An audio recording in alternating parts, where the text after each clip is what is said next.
તેમની કથા આવે હું તમને કહું છું। ચંદ્રચૂડ રાજાને ત્યાં સંતાન ન હોવાથી ચંદ્રચૂડ રાજાએ સસલબ એટલે કે માનતા કરેલી કે હું દર પૂર્ણિમા એટલે કે દર પૂનમના દિવસે નદીના તીર ઉપર સચના પરમાત્માનું પૂજન કરીશ, જ્યાં સુધી પોતાને ત્યાં પુત્રની પ્રાપ્તિ ન થાય ત્યાં સુધી।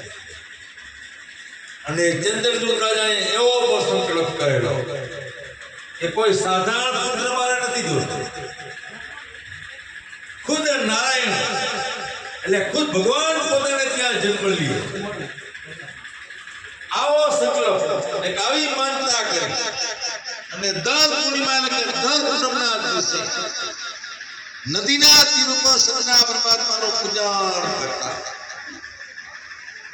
ચંદ્રચૂડ રાજા એક દિવસ પોતાના પરિવાર સહિત નદીના તીર ઉપર સચના પરમાત્માનું પૂજન કરવા બેઠા। તે સમયે રત્નપુરનો સાધુ નામનો વાણી ધનથી ભરેલા 7 વાહણો લઈને ત્યાંથી નીકળ્યો। ત્યાંને દેશના ભરપૂર હીરા માણેકની મોતીના બનેલો શોભતો એક મંડપ જોયો અને બે ગીતને વાજિત વગેરે સાંભળી। આ જોઈ ચંદ્રચૂડ રાજાએ સાધુ વાણિયાએ પોતાના નાવિકને હુકમ કર્યો, અહીં નૌકા ઉભી રાખ, એટલે બધું સોચે તેવું જોઈ લો। શેઠની આજ્ઞા પ્રમાણે તે નાવિકની નૌકા ઉભી રાખી અને પોતાના પ્રધાન સહિત સાધુ વાણિયાઓ નૌકામાંથી બહાર આવ્યા અને પ્રશંસા એટલે કે વખાણ કરતો કરતો યજ્ઞ મંડપમાં ગયો। મંડપમાં બેઠેલા સજ્જનોને પ્રણામ કરી રાજાને પ્રશ્ન પૂછ્યો, હે રાજા, તમે આપ સૌ ભેગા થઈને તમે આ કયું વ્રત કરો?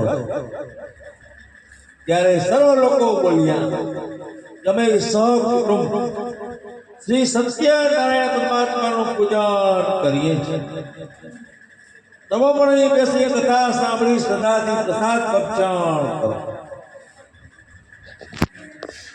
પણ સાધુ વાણિયાએ પોતાની જિંદગીમાં સત્યનારાયણનું નામ પણ સાંભળેલું ન હોવાથી સાધુ વાણિયો બોલ્યું કે શ્રી સત્યનારાયણ પરમાત્માના વ્રતનો ફળ શું છે અને આ વ્રત કરવાથી શું ફાયદો થાય?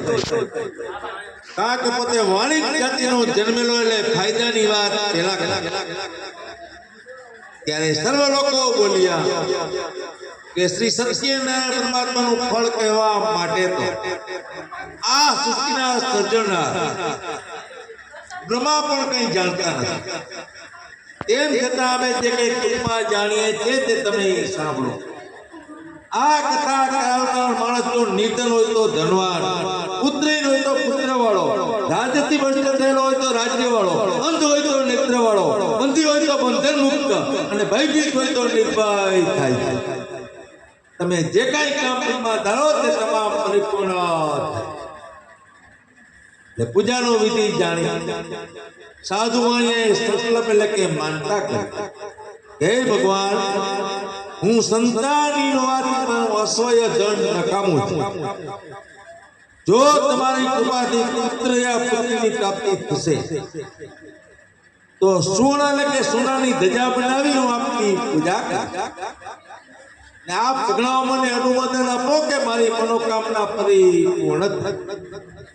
એટલે સગડાઓએ પણ કહ્યું કે તથાસ્તુ। ભગવાનનો પ્રસાદ આરોપ સાધુ વાણિયો સત્યનારાયણનું સ્મરણ કરતો કરતો પોતાને ઘેર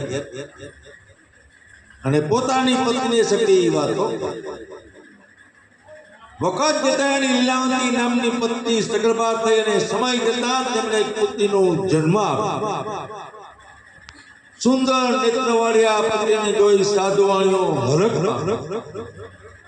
અને આ પુત્રીનું નામ કલાવતી એવું નામ પાડ્યું।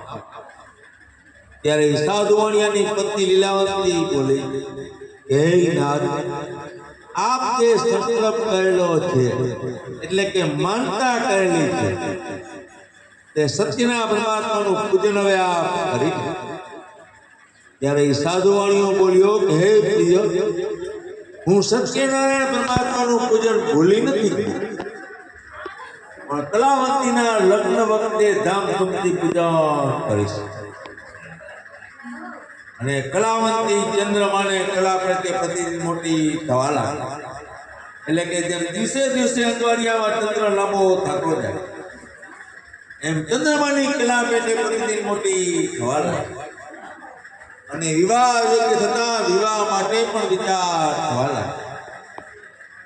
કાચનપુર નગરના સચપતિ નામનો ગુણવાન અને રૂપવાન અને સદાચાર અને ઉદારવૃત્તિનો પુત્ર કલાવંતી માટે યોગ્ય વર લાગવાથી સાધુવાણીએ પોતાની કન્યાઓની સાથે વિવાહ કર્યો. શુભ લગ્નના અગ્નિ સમીપ મંગલાષ્ટકો ભણી મેં વિધિપૂર્વક કન્યાદાન કર્યું. જમાઈને પ્રેમપૂર્વક પોતાની સાથે જ રાખ્યા. પણ વખત વીતી ગયો પણ એણે સત્યના પરમાત્માનું પૂજન કર્યું. અને ધનની વૃદ્ધિ માટે જમાઈને સાથે લઈ વેપાર કરવા પરદેશ ફરતા